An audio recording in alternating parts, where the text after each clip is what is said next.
அன்பான மக்கள் அனைவருக்கும் வணக்கம்ங்க. இதுக்கு பேர் மலரின் மாடித்தோட்ட பதிவு. நம்ம மாடி தோட்டத்தில் எப்போதும் மாதிரி பூக்கள் அதிகம் இருக்குது. இன்றைக்கி வந்துட்டு அதிக பராமரிப்பு தேவைப்படாத நேற்று பார்த்தது போகன்வில்லா பார்த்தோம். இன்றைக்கி வந்துட்டு அதே மாதிரி இன்னொரு தாவரம், இதை பாருங்கள், கல் ரோஜா, கந்திஷ்டி நீக்கும் கல் ரோஜான்னு சொல்லுவாங்க. இதுக்கும் வந்து அதிக பராமரிப்பு தேவைப்படாது. ஏன்னா இதுலேயும் வந்து முற்கள் அதிகம் இருக்குங்க.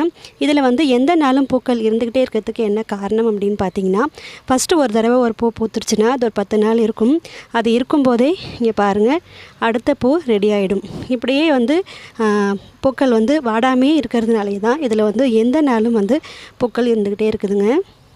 இதில் வந்து நிறைய கலர் இருக்குது. நான் இப்போ வந்து ஒரு எல்லோ கலர் வாங்கியிருக்கேன். ஏற்கனவே இதை உங்கள்கிட்ட பகிர்ந்தேன். இப்போ அதுலேயும் ஃபஸ்ட்டு பூத்துருக்கு. இன்னொரு செடியும் இருக்குது இதே மாதிரி. வாங்க அதையும் போய் பார்க்கலாம்.